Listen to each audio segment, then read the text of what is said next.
and welcome. I am Dolores White, and I have the pleasure of serving as the president of the Kentucky Nurses Association. Thank you all for attending tonight for the KNA Town Hall, and to Pennyrile as well as Western chapters for hosting the event. Thank you to the Governmental Affairs Cabinet for planning and holding the town halls this month all across the state. And a special thank you to all of the legislators here tonight. We truly appreciate you attending and for your support. The KNA represents and speaks for 90,000 voting nurses in Kentucky who make up 53.3% of the healthcare workforce. And we want you to know that we encourage you to please contact us at any time if you need any information or if we can be any assistance to you. We would be happy to serve as a resource when you have health and healthcare questions that you are planning as far as legislative actions. We are here for you and would be happy to assist. So now I'm going to turn this over and introduce our KNA CEO, Delano Manson, who will review the agenda as well as guidelines for the evening. So Delano. Thank you, Dolores. Again, welcome. We really appreciate you all being here with us. We are recording and we will edit this. We will edit out all the ums, don't worry. And it's going to go on our YouTube channel because we have a very robust following for our YouTube channel. So I'm going to ask the attendees to use the chat function for questions, and I will follow along and we will ask those at the end of the presentation. We will be starting out with an opportunity for all of the senators and the representatives to give us a 2-minute overview of who you are and what you feel are important things for us to know about you. I also want you to know that the remainder of the agenda is we will have April Hester, who is the chair of the Governmental Affairs Cabinet for the Kentucky Nurses Association, to do a review of the 2023 priorities and the 2024 priorities for the next legislative session. And then we will do questions and answers. Julie will be one of the moderators, Julie Denton, who is our lobbyist, and April will be the other moderator.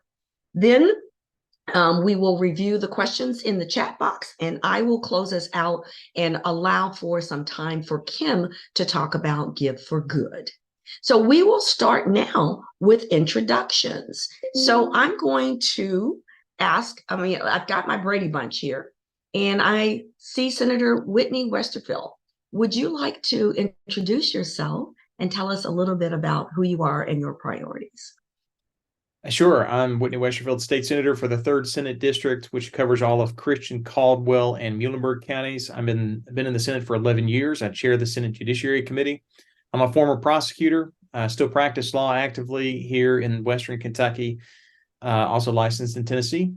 I've got a number of priorities as we head into 2024, one of which has nothing to do with nurses whatsoever, but has everything to do with Kentuckians in general, and that's consumer data privacy. The other one actually has a lot to do with the healthcare space, and it's a bill that's related to or aimed at helping expecting moms and families with newborns and little kids. So you'll hear more about that at some future date. And there are other things that I'm working on in 2024, but that's it. Hopefully I stayed well under 2 minutes there I was watching the clock. That may have been under 1 minute. That was great. Thank you so much. April, would you introduce yourself? I'm April Hester. I'm a nurse ethicist. I am the Governmental Affairs Cabinet Chair. Julie, would you introduce yourself? Julie Denton. I'm External Government Affairs for the KNA. And I think I know most everybody on this call. Hi, everyone. Thank you for being with us. My name is Kim Becker. I'm the Associate Administrator for the Kentucky Nurses Association. Thank you. Representative Thomas. I appreciate you having us, Delano. It's so nice. This is not an election year, so we are all on the same team here. But I'm State Representative Walker Thomas. I share a couple counties with Senator Westerfield. I have half of Christian County, all of Caldwell County, and then half of Trigg County. I serve on 5 different committees. I'm chairman of Veterans, Military Affairs, and Public Protection.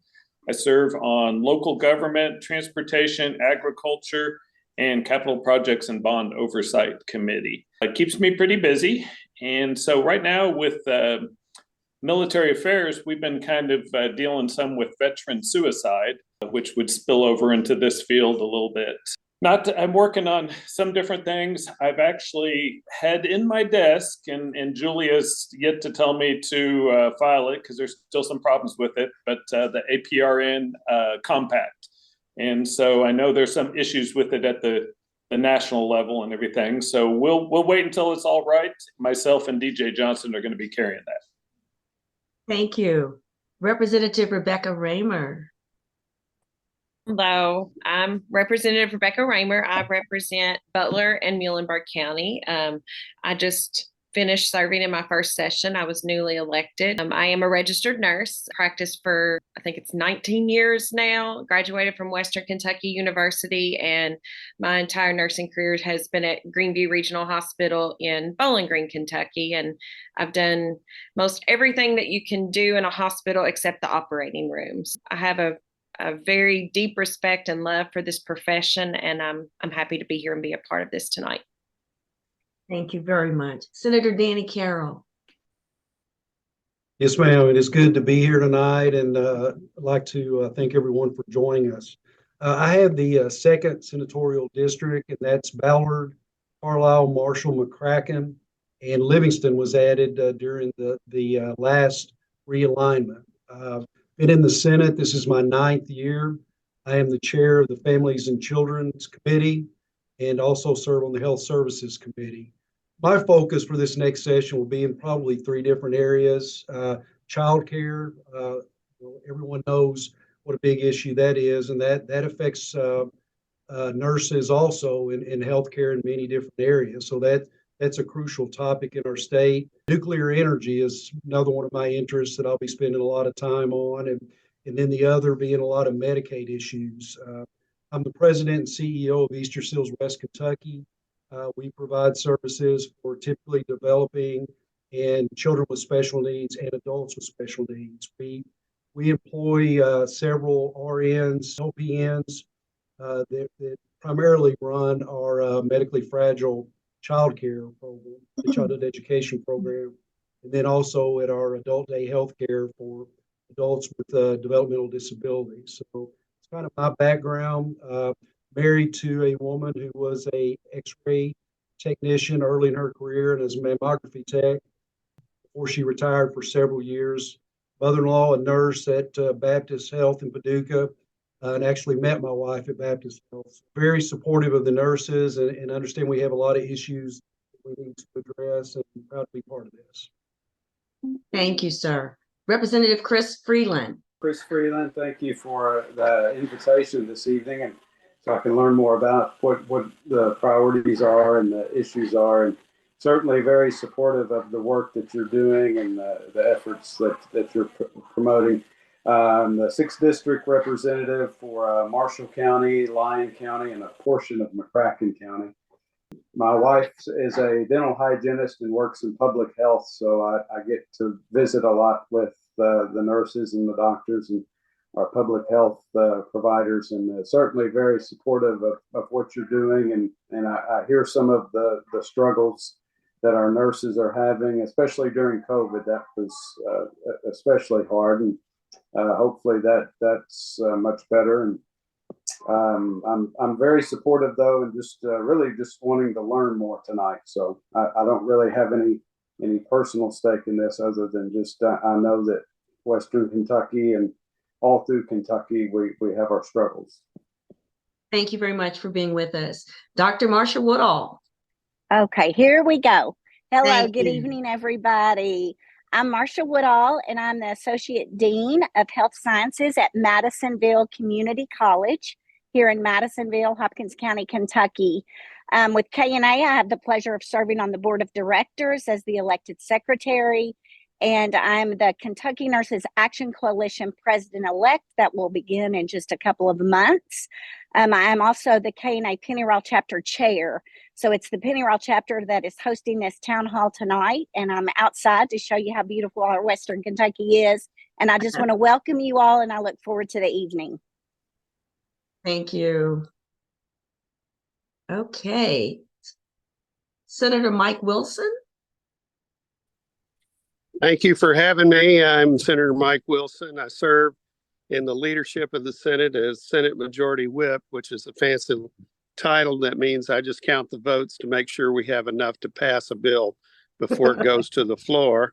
And I serve, my district is Senate District 32, half of Warren County, Simpson County, Logan, and Todd County. I've focused primarily, this is my 13th year in the Senate, and most of my time has been focused on education. Thank you, sir. So I'm a representative from the 4th District in Hopkins County. Until 2 weeks ago, I was in healthcare. I worked as an administrator. I was the executive director with 8 departments, 3 of them being clinical. My focus this time is I'm working on some crime-related issues, particularly assaults against healthcare workers, nurses included in that, obviously. I'm also, anything associated with rural healthcare, I have a great interest in.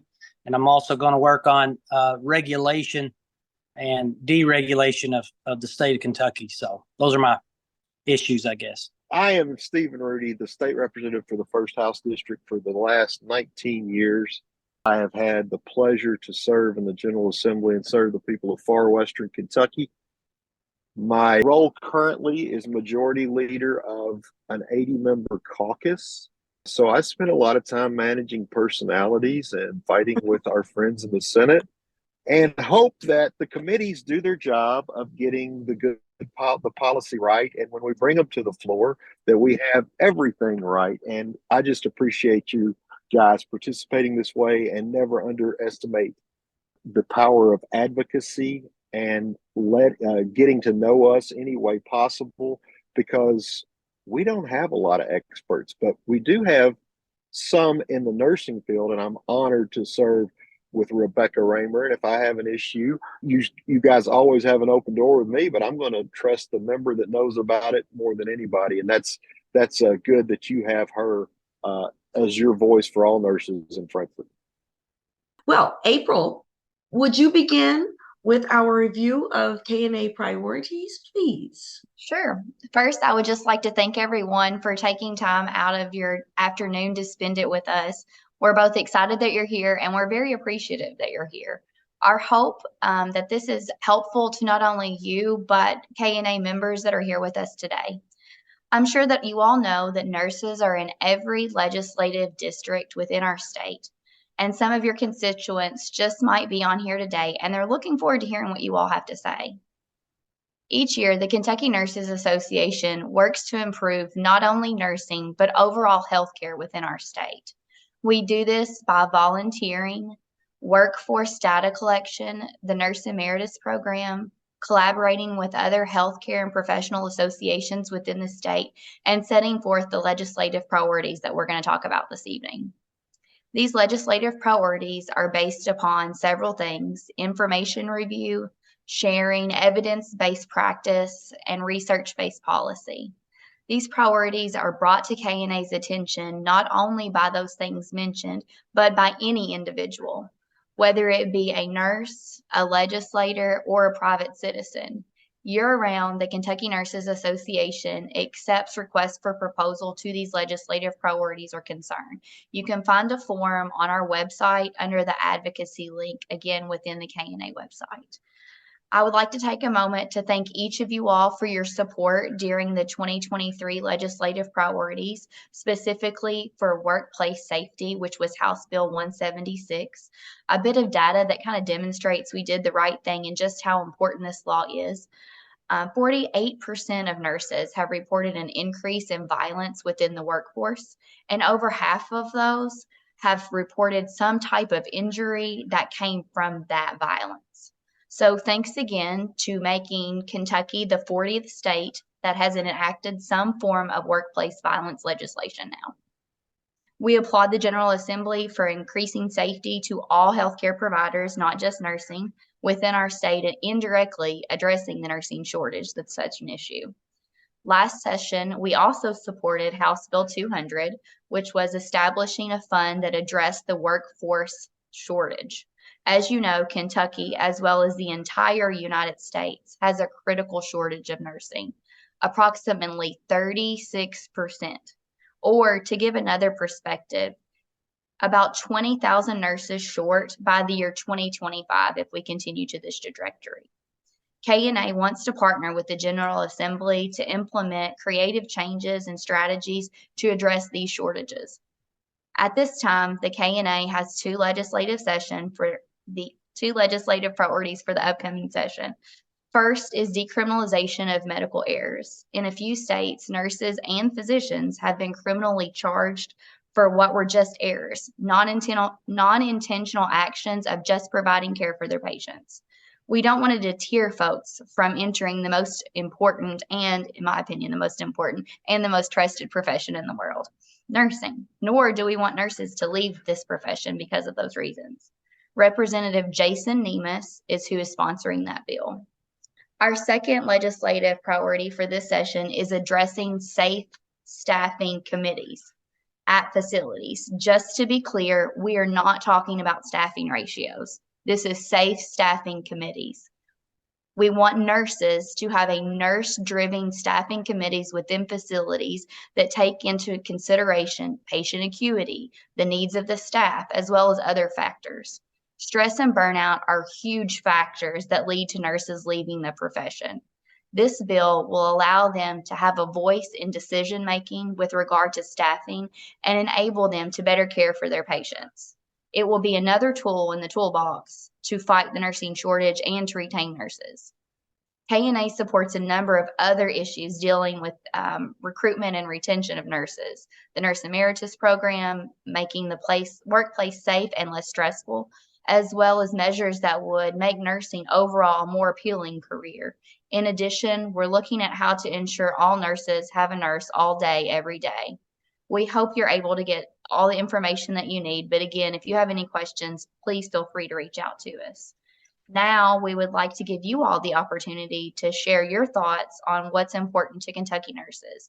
Our lobbyist, Julie Denton, and myself will take turns, or myself will ask questions to each of you all. Again, you'll have 2 minutes to answer because Delanar will hook you if you go over that time. If you need any clarification, please ask so before you start your answer. Ask the question and I'll call on Representative Sure. Rudy first.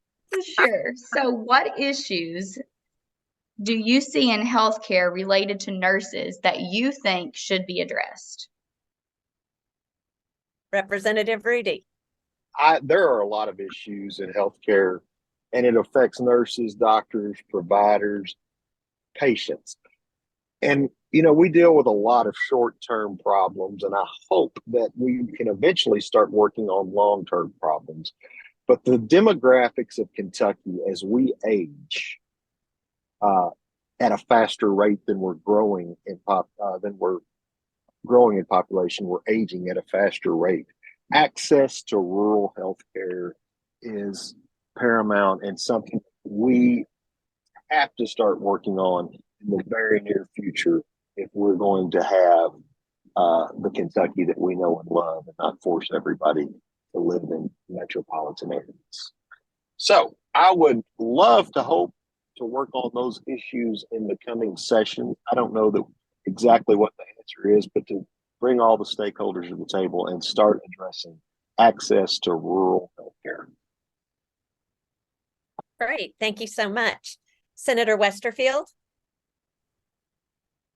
I can't say it much better than Leader Rudy has just said. The first thing that comes to mind are the evil MCOs and my frustration with reimbursement rates, which impacts what hospital providers are able to pay their staff at all levels. I don't know, like Leader Rudy said, I don't know what the solution is, but anything that hoodoos MCOs in favor of actual providers like you all, I'm all for. If you have any other suggestions or proposals, I'm all ears, and I would defer to you all. I'm not a nurse, and I'm not married to a nurse. In fact, there's not a nurse anywhere close to my immediate family circle. So I would yield to the experts and listen to my state rep that covers part of my district, Rebecca Raymer, who I swear to goodness I had no idea was a nurse until she said that in her introduction tonight. So that's where I'd start. Great, thank you. Representative Williams, you're next. I think, everybody's kind of touched on a few things. To me, first and foremost, safety. We talked a little bit about some of those bills that came forward. I've co-sponsored that bill last session with Representative Nemes, and look forward to sponsoring it, co-sponsoring it again. I saw it firsthand. When I started in healthcare, it was when safety and security. So I taught those classes and saw how bad the need was. There's other issues I think associated with rural healthcare that, if we don't fix, we're going to be in big problems. Medicare replacement plans that are shortchanging patients and hospitals and across the board. And I'm very, very concerned. If you look at any of the writings today, that rural healthcare is in trouble. And I wanted to say a statistic of, it's upwards in a 60-70% are eligible or getting close to being able to be closed financially. I mean, people think that healthcare just rakes money in and everybody's sitting on money, but being an administrator in that, it's very expensive for healthcare. So that doesn't translate to profits. So some of those things I think that I'll keep a keen eye on, but definitely safety for the healthcare workers as well. Great, thank you so much. Senator Wilson. Thank you. As I mentioned earlier, I don't really focus on healthcare. I focus mostly on education bills. And so I need a lot of input in regards to that. But however, I am married to a respiratory therapist, and we have a daughter that is a APRN and here in Bowling Green practicing. So I do get to hear about a lot of things, and certainly we'll be listening to Julie, who will be talking to us about the priorities. I think definitely the one about making sure that they're not being criminally charged unless they have criminal intent. Making a mistake, you have E&O insurance for that, and which is what we call it in insurance, but it's basically malpractice insurance that they carry in regards to that. But nobody should be criminally charged because they made a mistake unintentionally. And I think that's really important in regards to that. Safety is important. I've seen that with our daughter, people coming in, threatening her and, having to call the police and things like that. So those are some issues, I think. Yeah. And already mentioned is the rural health thing, and the shortages and that we are in danger in our rural health. And so those are some issues that I certainly know about and think we need to try and tackle. Thank you. We appreciate that. Representative Thomas. Unmute there. Appreciate you having us on here. I actually did my homework, so y'all sent me the questions about 2 or 3 weeks ago. So I have actually some prepared notes, so I apologize if they overlap what some have been saying. But to me, the nurses are vital to our healthcare in their nurse safety and patient safety being at the top of the list. Most of the things that are concerning include nursing shortages, coming through the pandemic safely and mentally well, and workplace shortages or challenges. We need to be able to address workplace safety for our nurses and the patients that they care for. We hear way too often about violence against nurses, and we need to work with hospitals and clinics to ensure nurses are safe at work. Nurses individually and corporately need to know that they have a voice, and that when we as legislators hear them and appreciate them, we work well with their professional organizations and will continue to do so. So Julie, we look forward to working with you, and you're right. Whenever I have an issue I'm not quite sure about, we usually turn to a representative that's in that field. So I'll be turning towards Rebecca on some of these issues. Well, we definitely are big fans of everybody on this call, but we especially appreciate that there is a nurse in the General Assembly and she does work with us. So I'm glad you guys are listening to her like we are as well. Okay, Representative Raymer, since everybody's talking about you, why don't you go next? Okay, so I'll try to talk fast. So, you know, the first thing that comes to mind, which you all talked about in your priorities, is the decriminalizing of errors, in which, you know, the case at Vanderbilt, which I think really highlighted this and brought it to the forefront. You know, when you look back at that case, it was obvious, you know, with the evidence, there was not intent. And I really thought that was more of a policy, of an internal policy, a procedure that needed to be looked at, a risk management type of thing. And I would be devoted to supporting that in Kentucky because, you know, nurses felt like they were being attacked. And there was a double standard there because we saw there were physicians that had mistakes that were not being criminally charged. So that's huge. And I think we need to address that in the state of Kentucky. The safe staffing committees. I think that's a wonderful idea. I know as a nurse, as far as recruiting and retaining a nurse, you've got to have good patient to nurse ratios. You're not going to be able to keep your nurses if they come in and they feel overworked and they feel that they are being set up to make an error. So I think that that's a wonderful thing to have the people that affects, have them be the voices that are telling these facilities, giving advice and giving their point of view. You know, they definitely, they need skin in that game. And then rural healthcare. I know we've already touched on it several times, but there's some issues that I'm actually going to be looking at, maybe bring in next session that kind of addresses some aspects of rural healthcare. You know, I live in a county where there's not a hospital, and the nearest one is 45 minutes from my house. You know, and also touching on that, looking at the health disparities in our rural communities and our urban and Representative Raymer, as being one nurse to another, I hate to do this, but I've got to call time. No, that's okay. I knew I might go over. Thank you. Lots of great things to say. And I'm sure we'll hear more about all that she's going to be doing in the session later. Senator Carroll. A few things that I have real quickly.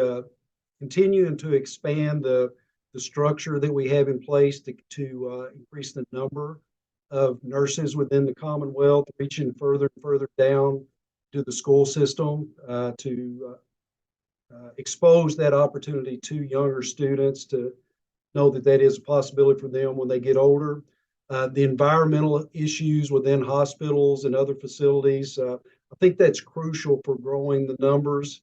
And you know, making sure that healthcare providers are shown proper respect, and that environments within hospitals are positive, productive environments, and that you know, with nurses, we keep them up on a pedestal like they always have been, and we all depend on nurses at one point or another, and we need to keep that as a profession, one that is sought out and one that is desirable. The cost of healthcare, obviously with insurance and being an employer, my ability to provide good insurance coverage to my staff is very limited. So that's another issue. And then also keep expanded delivery models of healthcare. We're very creative going into schools and other areas to make the access much easier, especially in the rural areas. Thank you. Appreciate that. And last but not least, Representative Freeland. Just not to try to repeat anything that's said, certainly agree with everything that's been said. And I serve on the board of a nursing home in our county here in Marshall, and they have struggles with the staffing, and it impacts the number of residents that they can take in. So, you know, anything that we can do to address the workforce aspect of it, and especially for rural areas. And I think, you know, anything we can do to encourage more young people to pursue this career and make it more advantageous, you know, if it's helping pay the school, whatever it takes. But things that we can do to keep our kids here in Kentucky and pursuing a nursing degree, and getting in that field, because we know it's a great career if they'll get into it. So anything we can do to help encourage that, certainly support the two priorities that you have as well. Great to hear. We appreciate that. And I think I've gone through everyone. And if I missed somebody, please give a shout. I'm trying to keep track. Great. April, would you like to ask the next question, please? Ma'am. The nursing shortage is a critical issue in Kentucky as well as nationally. What additional measures do you believe can be taken to address this? And I think a lot of you all have hit briefly on these, so this is your opportunity to expand. All right, let's mix it up a little bit. Let's start with Senator Carroll this time. Again, I think the things that programs we put in place with the expanded programs, nursing programs within colleges, universities, that's going to pay off.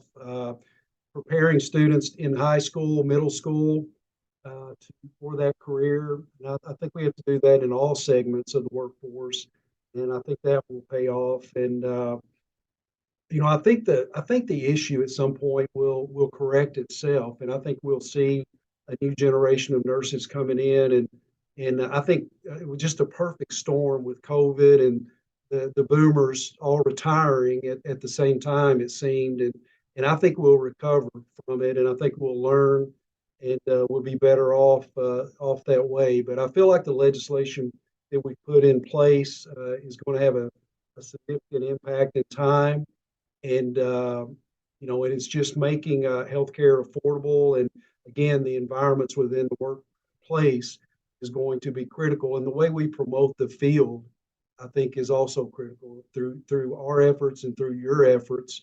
I think will make a big difference. Thank you.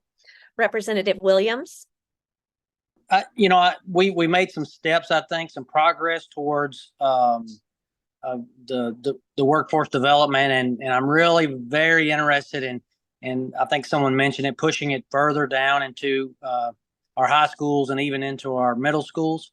And that's some of the things that I think I would like to highlight to try to expose those early on to those career fields, and then we'd like to build that bridge so they can easier transition into those fields. Great. In fact, there was just a story that was released this week that showed in the last year that they have statistics that folks going into nursing to be educated to be a nurse fell by like 1.6%. So that's kind of scary. You're exactly right. Start early and get those folks in. Thank you. Senator Westerfield. I yield my time to Representative Raymer so that she's got more time to give an answer to the question. You're so funny. The comments that you've already heard are all great ideas. I don't have anything to add beyond what you've heard from Representative Williams and Senator Carroll. And certainly whatever Rebecca's got to say. I really like the idea of getting children into that career path earlier, but it doesn't really matter if you're not paid well enough, if you're not compensated well enough, and there aren't job opportunities in places. One of the questions in the Q&A talked about childcare, and that's a huge issue, and it's not just limited to nursing and medical healthcare professions. That's across the board. It's a huge workforce concern.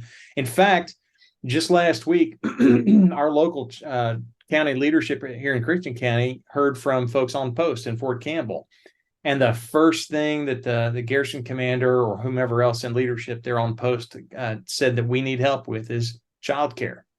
It's a big issue for those folks, again, regardless of career field they're in. So all of those things are investments we need to be making and find ways to incentivize the private sector to do the same thing. Excellent. Good points. Well, since Rebecca Raymer's name keeps being used in vain a lot, we'll go to Representative Raymer. Okay, so, we passed House Bill 200 this past session, which I think really was a great bill that was combining public and private dollars to try to address the shortage. And I think we need to follow up on that and see what kind of differences that makes. And if we are making strides, then we need to make sure we keep supporting that and maybe try to grow it. And I can say, as you know, when I went to college, I didn't qualify for financial aid. I lived at home with my parents, and I had to put myself through school with student loans. And that's a daunting thing for a young person to take on that kind of debt going to school. And, I paid on them for years. And so I think that funding of the education is going to be extremely important. And, I love these high school kids getting to start taking these dual credit classes and these classes that are going to go towards their nursing degree. I know there was somebody in my county that when she graduated high school, she had a huge portion of what she needed already done, and she was able to become a working nurse very quickly. Excellent. Great ideas. And it is huge when those kids can get those credits while they're still in high school. Representative Freeland. I certainly agree. Not much more I can add to that. I like the idea of reaching the younger folks and where you can really target the ones that would be successful in nursing and really focusing on them. And anything we can do to help keep them here in Kentucky is certainly important. I spoke to a lady this week that is moving from Owensboro to Marshall County, and is taking less money. But the reason she's doing it, she's working in our local hospital, is because she'll have more free time. She's a new mom, and just that extra time and that more flexible schedule that the hospital is offering her and seeing fewer patients is very attractive to her. So sometimes it's not always more money, it's different things that are will help attract employees. So, it may not always be money, but I know that that's certainly important. And maybe Representative Walker could talk some as well about our veteran nursing homes. I know they've got challenges, and it's important to address those as well. Thank you. Okay, Senator Wilson. Thank you. I think what's already been mentioned for me is education. And of course, in our area, we have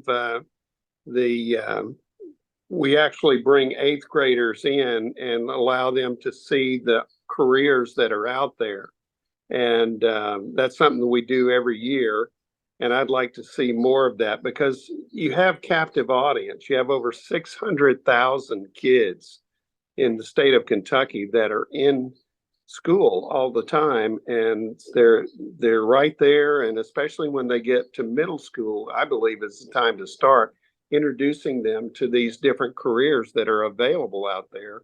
And not only that, but to talk about the shortages that we're experiencing, the money they make, all of those kind of things, and the education that it requires for them. So for me, personally, education is a big, huge thing. I know we did a lot of help with the scholarships and scholarship money. That's really a start, but I think we really have to go to the root and start promoting this at early ages to our children. I agree. Totally agree. And Representative Thomas? Yeah, in my view, we've removed many of the barriers that APRN care at the state and are continuing to find new and innovative ways to educate quality nurses more efficiently and cost effectively. Our Workforce Kentucky scholarships continue to focus on healthcare students, getting nurses and other healthcare professionals into tuition-free degree programs and into the workforce quickly. Dual credit education is another way we can help get the best and brightest into the nursing programs that's been mentioned. We have funded the KCTCS Workforce Development Program, which is working with employers all over the state to help them return their employees to school to offer credentials or degrees in clergy nursing. We also still need to find ways to fund nursing faculty education, as we recognize the need for more nursing faculty to allow the schools of nursing to take on more students. Graduate new nursing education fund and funding is something that we can all advocate for at the state and national level, and hope address this problem there. Thank you. April, well, let me ask real quick, did I miss anybody? Okay, I'm keeping good track then. April, would you like to ask the next question? Sure. Based upon the priorities of decriminalization of medical errors and safe staffing committees, what are your thoughts on those pieces of legislation? Let's start with Representative Raymer this time.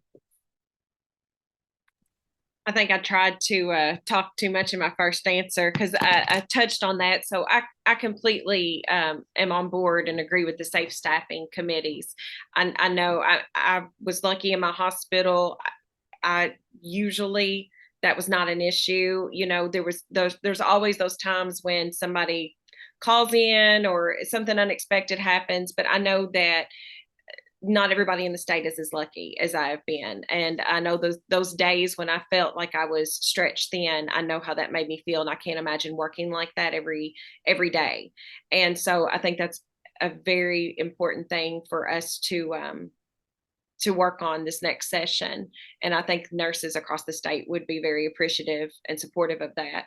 The decriminalizing errors, I am so supportive of that. I followed that Vanderbilt case very closely and was so concerned at what that would mean for nurses across our country had she actually had to go to jail, which, I mean, she was found guilty of things, you know, at that trial, but that was just very troubling as a nurse, that you could have an error that was reported and then be found criminally responsible for it. So I support us decriminalizing errors for nurses in the state. Thank you. Representative Williams. Yeah, I don't have a lot to answer to, above what Rebecca had said. And, I'm fully supportive of decriminalizing or not criminalizing errors. I was very active in the risk management reported to me in healthcare, and I know how important that those reports and those near misses are, so you can get the education and get where people have a buy-in, where they really can learn from mistakes and you can prevent them in the future. So I'm fully supportive of that. Great. Do you have any thoughts on the safe staffing committees? And you may not know enough to comment, but I just thought I'd give you the opportunity. Yeah, I read and heard what she said, but I'm still kind of confused on. I need to get a little more detail about it.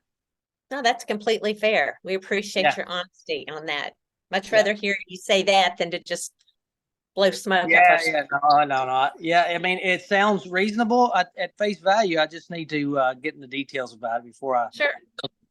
And we will be bringing those to you. All right, shortly. that sounds Thank great. you. Senator Westerfield.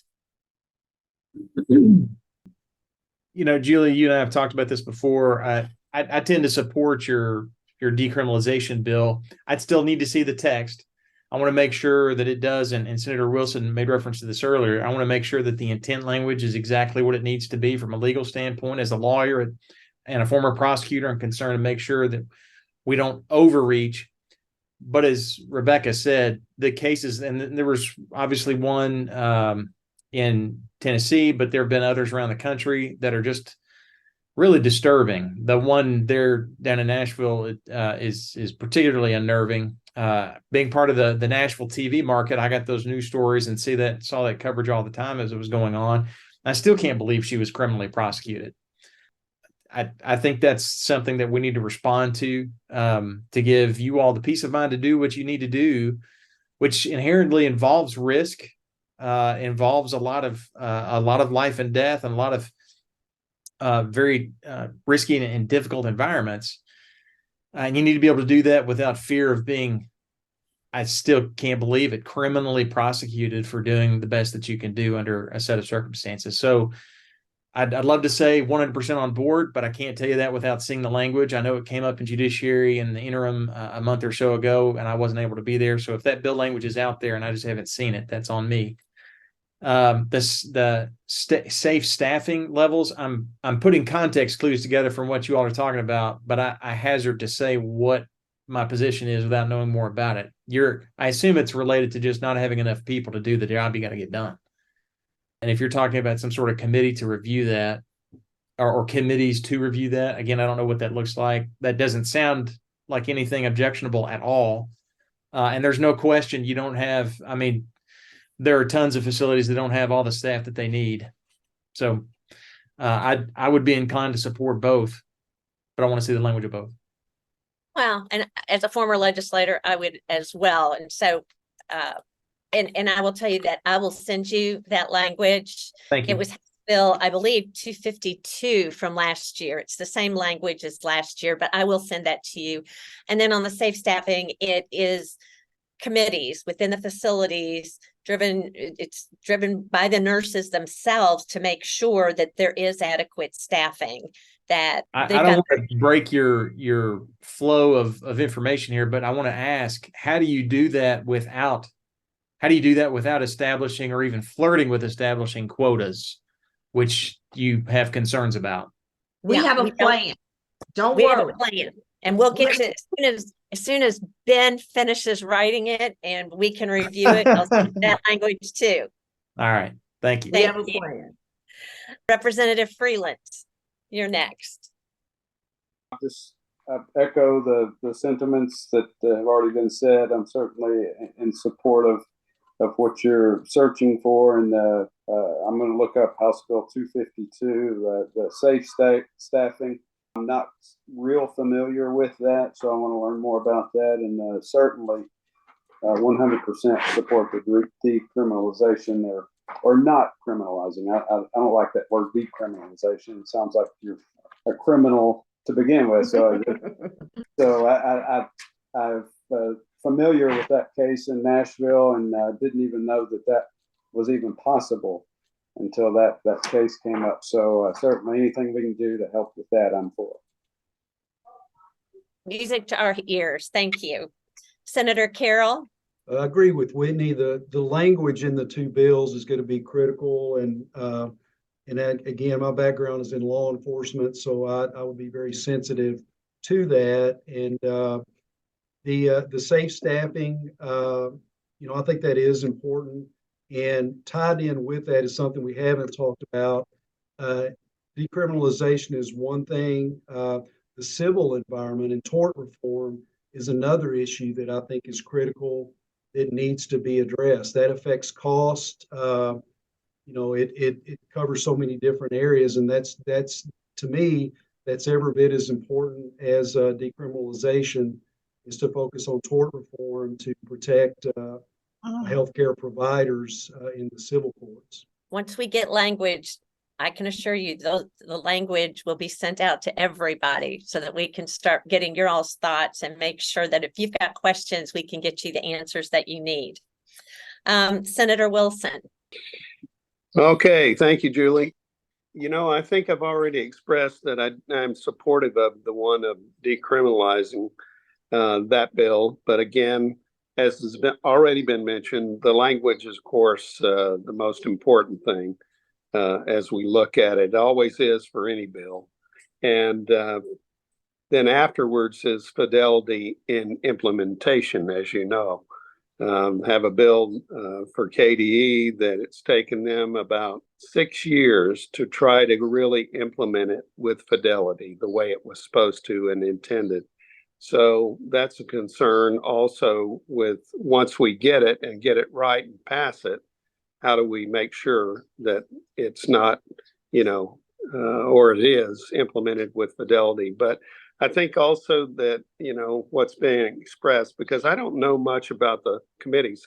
Our daughter was a nurse in Lexington prior, and she experienced the shortages and, having to have more patient load, and people calling in that were supposed to be there that did not or could not come in because they were sick or whatever.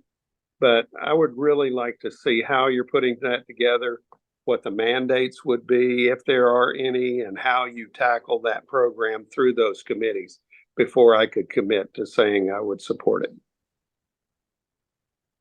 Great. Now, that's totally reasonable and since I've been in your shoes, I would say the same thing and expect that.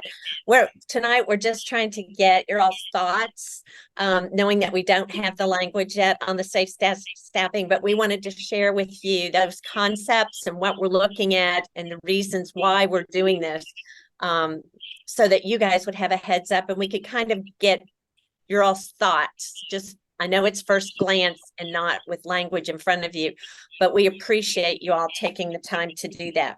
Representative Thomas, you're next. All right. I'm going to stick with my prepared remarks, even though some of it's been mentioned, but we need to support just cultures where nurses can feel comfortable with reporting an error without fear, retaliation, being disrespected, or worse, disenfranchised in the event of a lawsuit, or jailed because an error occurs. While we absolutely have to protect the public, we must recognize that medicine, nursing, healthcare in general is not ever going to be a perfect system, and errors will be made. When those errors are unintentional, a system breakdown, or the result of something outside the nurse's control, we have to find ways to allow them to see it, say it, and fix it in supportive ways. There needs to be accountability, but getting to the root cause of errors and taking the steps necessary to correct the problem, educate and prevent the same errors from happening again has to be done. Tort reform is really needed, and it's a much bigger discussion that it sounds like we're talking about it now. Staffing and defining safe staffing has to happen at the local level. And again, nurses need to be able to use their voices to push back against unsafe assignments and problem staffing levels to protect their patients. I said, you get it, whether those were prepared or off the cuff, you hit the nails on the heads. So, and did I miss anybody? I don't think so. I'll turn it back to you, April. Well, I don't have any further prepared questions. I know that you all have seen the Q and answer box that you all can respond to. Unless you all want me to ask those questions out loud, I can do that. It doesn't matter either way to me. I think we've had some great dialogue. I think we've had some great conversations. I think we have touched on the nursing shortages from all aspects, and I'm very pleased with the information that we've got. You've also showed us what we can do better as an association to better educate you within our legislative priorities. So at this time, I just want to thank each and every one of you all for coming, that took time out of your afternoons to be here with us. We look forward to more dialogue, more creative innovations that'll come up and help with the nursing shortage, and in my opinion, the best profession in the world. We want to ensure that Kentuckians are taken care of. That's why we're all here, right? Is to take care of patients and the constituents of the state. I think that this would be an excellent question for our legislators. What do you think that can be done here in Kentucky to help nurses afford the high cost of childcare and keep them in the workforce? Start with Senator Westerfield. Sorry, I was typing something. Ask that question again.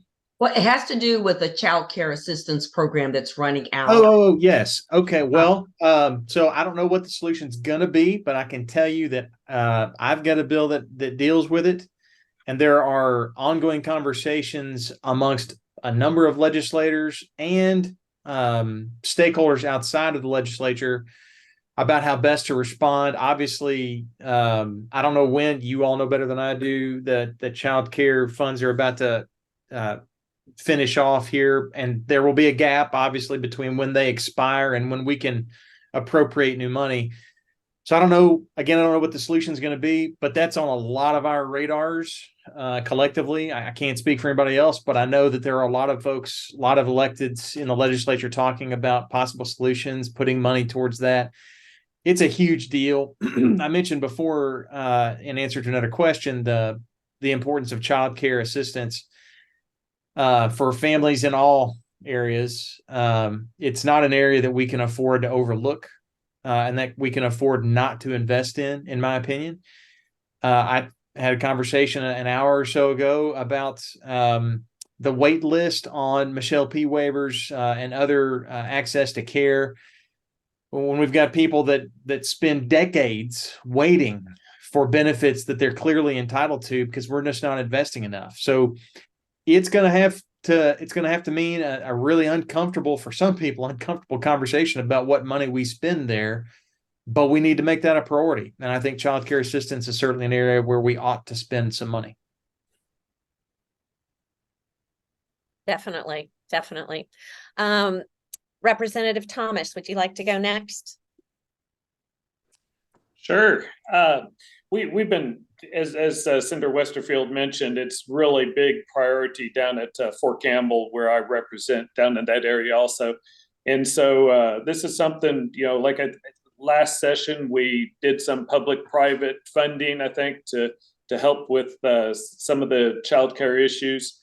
I know my daughter, she and her husband were both in the military at the same time and had 2-year-old and a 4-year-old, and trying to find health care.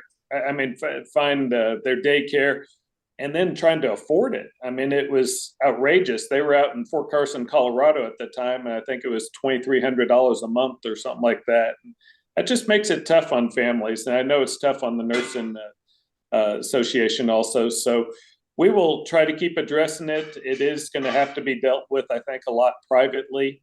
But if there's any incentives that we can do, we will sure look into them. Thank you. Representative Freeland. Yes, the child care is huge. I mean, it's all over the state. That's a big deal. And I was talking to a place not long ago that was talking about as an industry that was looking at doing an on-site facility for child care for their employees. And they said the biggest issue and hurdle that they're facing is, they said that the state doesn't really differentiate between a private facility that is for their employees and just a regular state-run child care facility provider. And they said, if you could do something where if it's a private business that is just catering to their employees for a specific time period, maybe the regulations could be, I don't want to say less, but maybe tailored to that, rather than just a business that solely does childcare. So, some of those things I think could be helpful. And again, we do need to prioritize the funding, like we have with the bill from, I think it was 2 sessions ago. I think it was a good act. I don't know that we did a very good job of getting the word out. I know a lot of the places that I've spoke to weren't even aware that it existed. So maybe do a little better job on that end, and that's our fault. But anything we can do to help with child care is vital, and I think it's extremely important. It so is. Senator Wilson. Yeah, the money that we're talking about is federal money that is running out, that we had access to, that we were able to appropriate money, because we know it's a big workforce issue all over the state for everybody. And that is the money that's running out. And we're not, as far as we know, we're not getting any more federal money to appropriate to replace that money. So it is an issue that we're going to have to look at and deal with. I know coming up, we'll have a better idea of towards the end of the year, when we have our consensus forecasting group gives us the number that we'll be working from for our 2-year budget.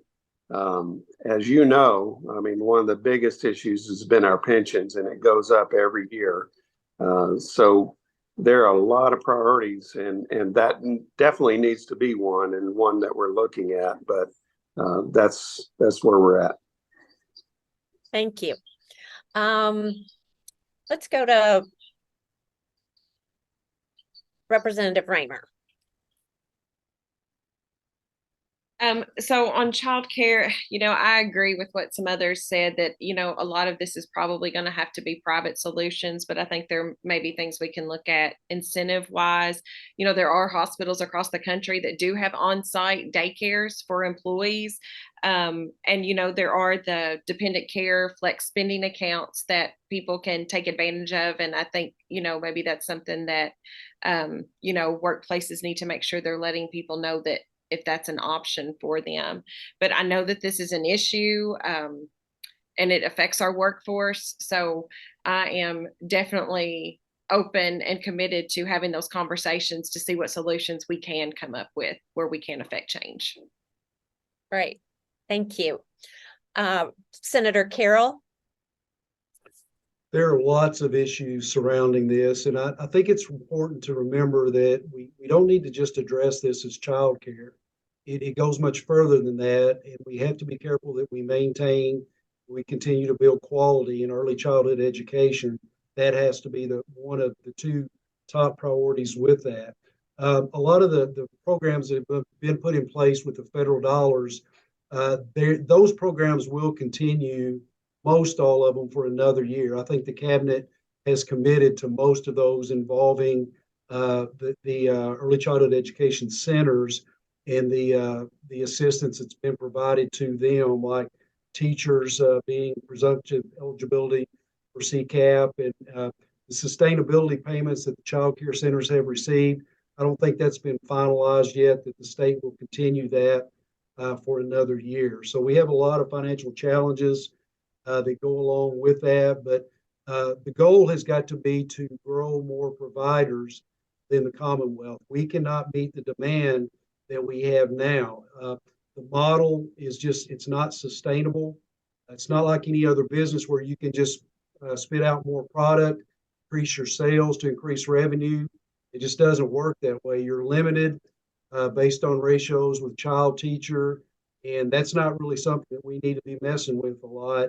There could be devastating consequences with that as far as safety and education. So a lot of things to balance there. We'll look at the numbers, programs that we've had, how successful have they been in growing new facilities, allowing other facilities to expand, and looking at alternative methods for childcare, early childhood education, businesses growing their own facility, and House Bill 499, businesses taking advantage of that, the partnership with the state where businesses contribute so much, the state will match that to help cover the cost of child care, early childhood education for their workforce.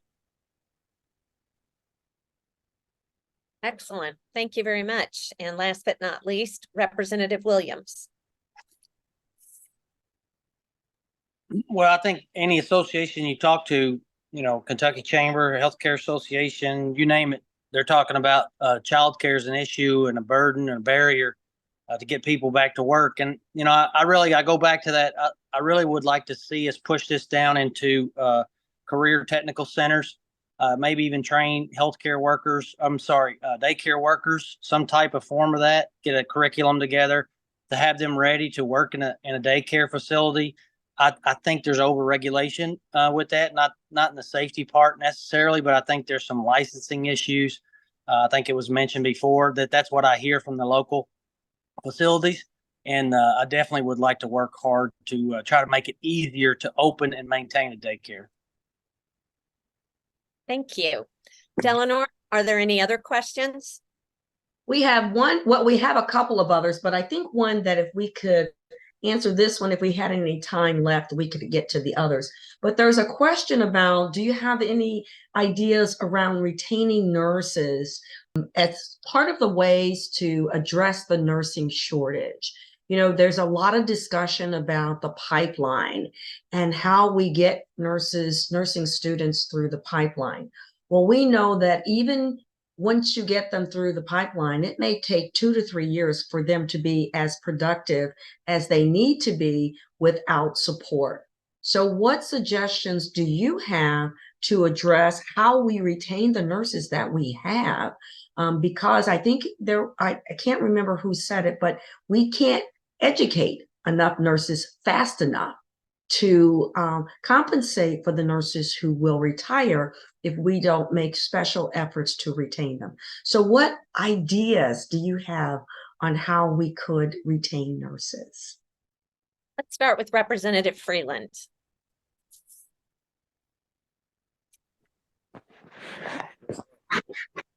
No, I think the retaining aspect, a lot of that would be up to the hospitals and nursing facilities, in the entities that that have different things that they're doing.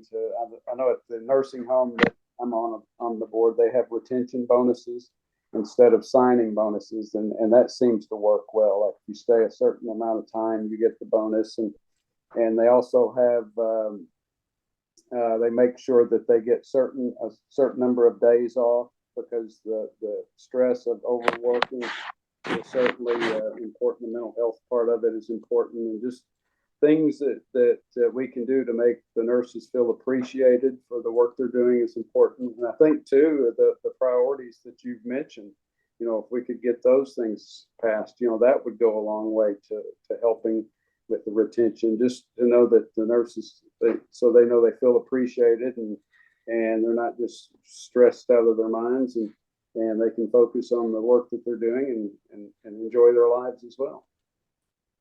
Thank you very much. We appreciate that. Representative Raymer.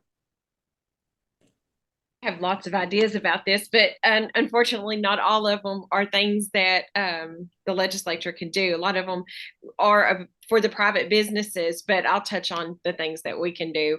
I think a lot of the stuff that we've talked about tonight, letting nurses have a voice in with the safe staffing committees, not saying that we're necessarily setting ratios for the company, but that the nurses are there giving a voice and letting the decision makers in the facility know what they're seeing, what their day looks like when it comes to staffing.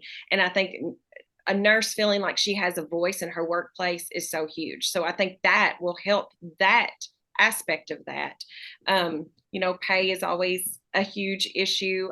So again, that goes back to your private business. And I like the idea of rewarding the longevity of the nurse. A lot of times they increase that pay for the starting nurses, but they don't increase it for the ones that have been there for 15 to 20 years. And when that long-term nurse finds that out, it really crushes their ego. I think just as much as, it hurts your pocketbook when you think about it, but it really, you feel like you're not being appreciated as a nurse and for your clinical knowledge. And the longer you work as a nurse, you have more clinical knowledge and you have more to offer. So, but again, I think just supporting nurses and what we can do in the state, decriminalizing, making sure that they know that we respect them and the profession. Great. Thank you. Representative Thomas.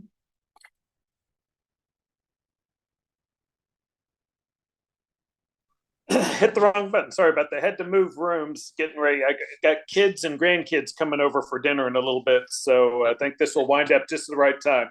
But a few years ago, I worked on a bill with some local folks in Hopkinsville that was grow your own teachers. And I think that might be able to be implemented where the colleges and community colleges work around nurses' schedules. So maybe a potential nurse could still have some of that hospital experience, but still be taking their classes around that experience. So far, we've had a lot of areas in the state of Kentucky that have started implementing it. So we'll just see if we can grow our own teachers to keep them in there or get them in there, because they're so much more likely to stay in the community in the hospitals that they've kind of learned in. And so, but I know as veteran chair that we're definitely having some problems trying to keep nurses and staff in our veterans nursing homes. So I'm open to ideas also. Couple of years ago, we actually opened it up where instead of our pay scale, that we could open it up and actually offer nurses a little bit more. And we're still short nurses. So I'm interested in however we can keep them and retain them, and would be glad to work with anyone if that's something that we're going to be pushing. Thank you. Thank you very much. Senator Wilson.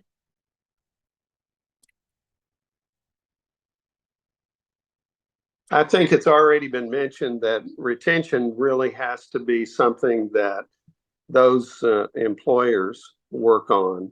I know that they do a lot of like signing bonuses and everything, but I like the idea of of retention bonuses for those that have been there longer too. I like what Representative Raymer said about nurses having a voice. And of course, that's legislation that you guys want to put forward. So I look forward to reading that, because I think that's important if they have a voice where they work and some input to the higher ups that are actually running the hospital or the clinic, wherever it is they're working. I think that's very important too. So, you know, I think that's what's already been mentioned. Thank you very much. Representative Williams. Well, I'm on the fence of the side of I think the localities have to figure that out themselves. I mean, we tried and did successfully with a lot of those retention sign-on bonuses, work extra hour bonuses, pick up extra shift bonus, you name it.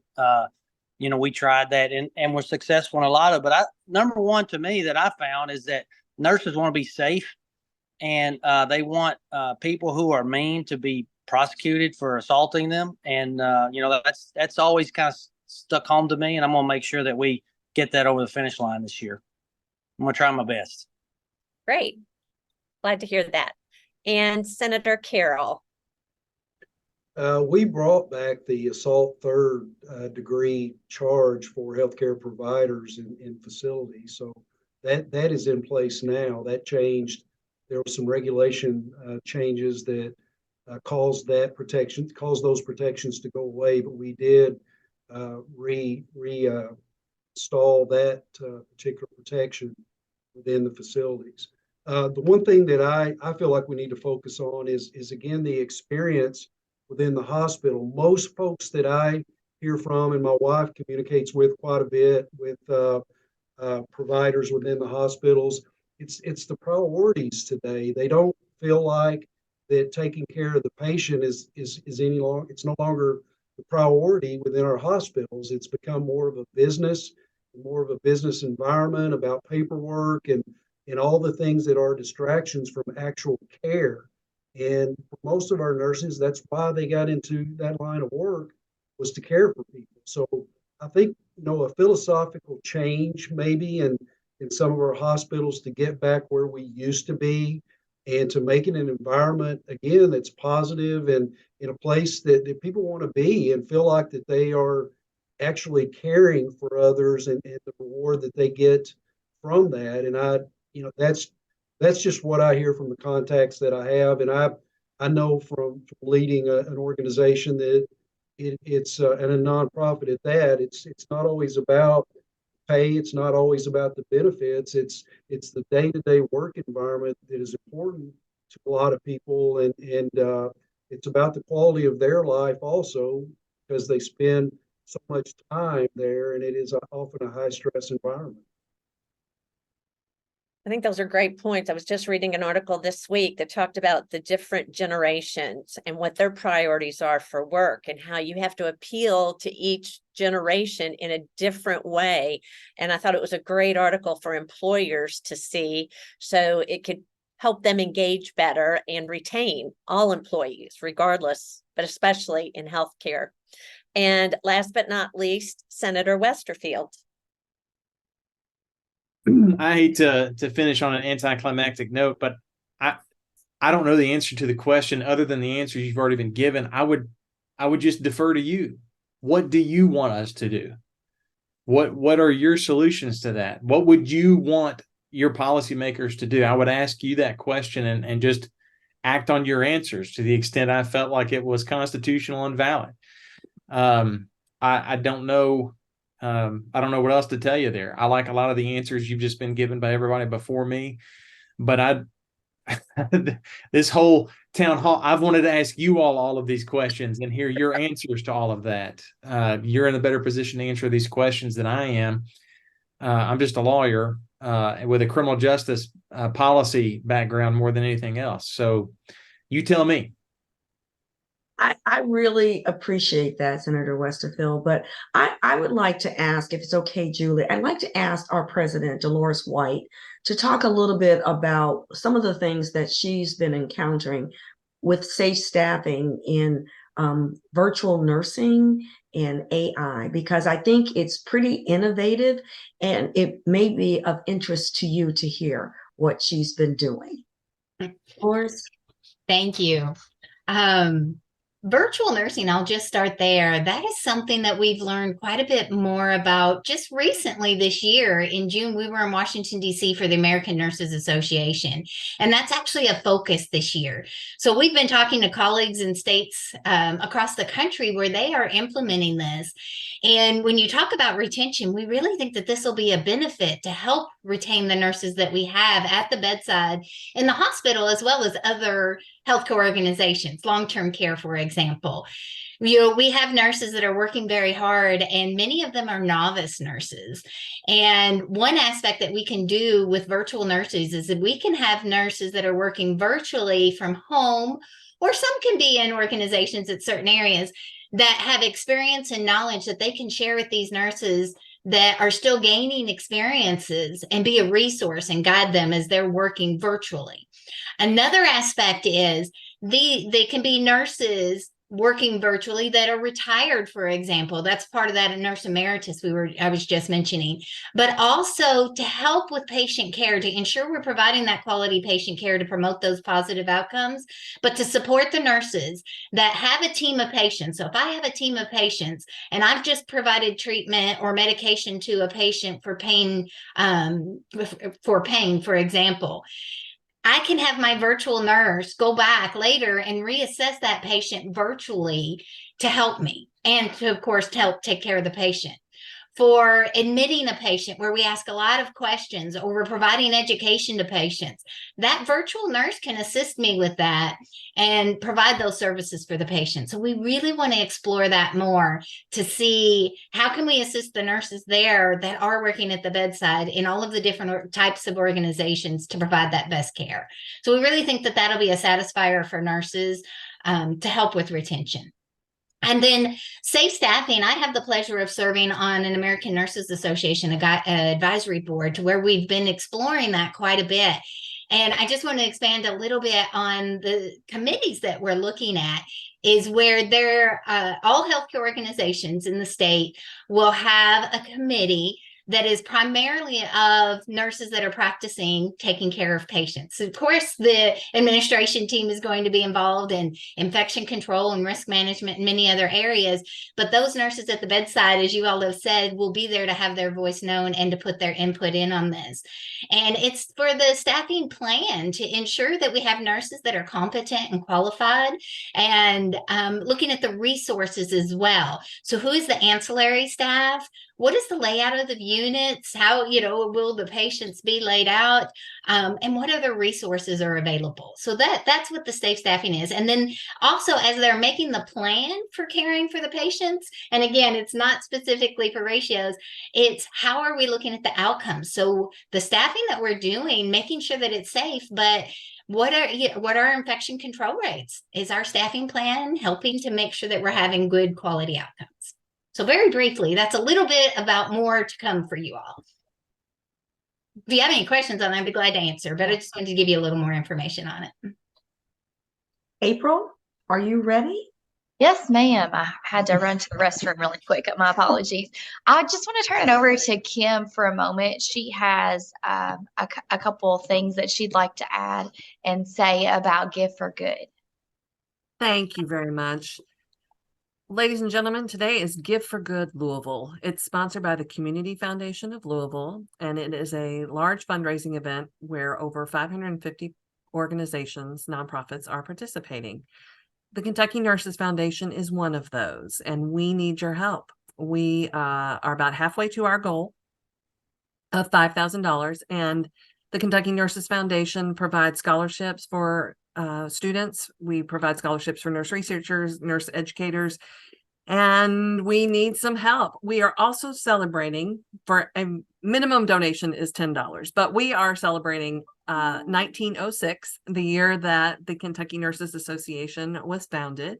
So the professional organization has been around for 117 years. So we would love a donation of $19.06. And I'm going to, because chat is disabled, so I'm going to tell you that it is give, Give, for, FOR, good, GOOD, Louisville, LOUISVILLE.org. You can search for KNF or Kentucky Nurses Foundation. Our page will come up. You can see what we've got going on there, and we would certainly love a donation. And you have got 4.5 hours left to donate. It goes 24 hours of donation. Started at midnight this morning, goes till 11:59 p.m. tonight. So we would appreciate your support. Tell all your friends. We would love to get, I'd love to see $119.06 donations come in. We could give away a really great scholarship with that. So thank you for your time and your consideration.